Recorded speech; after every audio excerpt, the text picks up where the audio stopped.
Okay guys, before we do get into this video, make sure you guys do subscribe. The end of the year goal for the channel is 5,000 subscribers, so if you are not already subscribed, make sure you guys do that. And a little disclaimer that I do in all my guide videos: however you use your weapon or however you use your build is fine. I'm just making this video for people who are getting back into curved blade. Maybe they use the old curved blade and they're trying to learn how to use the new one, or they're trying to get into curved blade and haven't used curved blade at all. So I'm basically just providing the basics. But yeah, without further ado, let's get into the curved blade guide. So let's start out with the requirements first. The requirements for curved blade is 75 wind, 25 medium, and you have to have power 10. Now, before you do get this weapon, I recommend that before you try anything hybrid like, you learn how to use curved blade itself. One-handed style, you get 2 curved blades.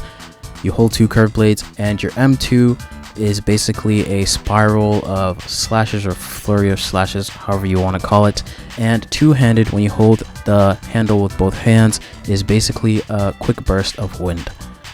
Now, depending on how you play, if you play fast or if you play slow, one of these two can help you with your comboing. But before we do get into potential combos or potential builds, curved blade of the wind applies aftercut on all of your M1s, and it does increase or stack with the previous aftercut that you have when you use inhale, and it can also proc with any other wind talents you have or might get on your build. When you use those M2s that I mentioned previously, they apply suffocate, or I think ward without song. I don't know if it's suffocate or ward without song, but it procs one of the two when you use your M2. Now for the combos, you want to be using the one-handed or dual swords. Let me know, just call it dual swords mode.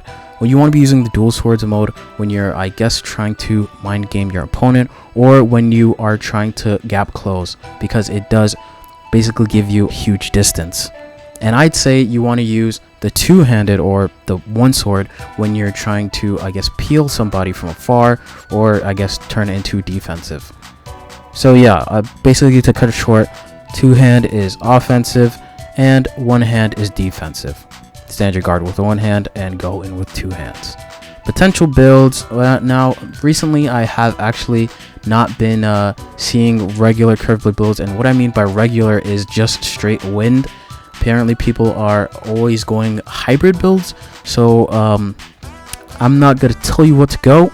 I'm not going to tell you what's the most strongest. I'd just say experiment, because remember, you do have a bank system, so if your build does go sideways when you're building your curved blade hybrid build, you can always bank it, wipe, and start over again or on a new slot. Now, to actually fight with the curved blade, you just need to know how to use medium weapons point blank, and you need to train with the M2 to see which one you like the best. If you like dual swords and stay on dual swords, do that. Or if you like one-handed and like the playstyle of a one-handed, you can also stay on that. But what you want to make sure you have are all your wind talents. You want to make sure you have aftercut, you want to make sure you have inhale, and you want to make sure you have ward without song. Now, there's something controversial. I'd say controversial. Most people go White Gale on curved blade of the winds, which, depending on your playstyle, if you just want to do more damage and have more DPS, then by all means go for White Gale. But if you want to make sure that your opponent can't use any abilities point blank, maybe you're going to be going against shadow users, or you're going to be going against just any mantra spammer. There's a lot of mantra spammers in the game nowadays.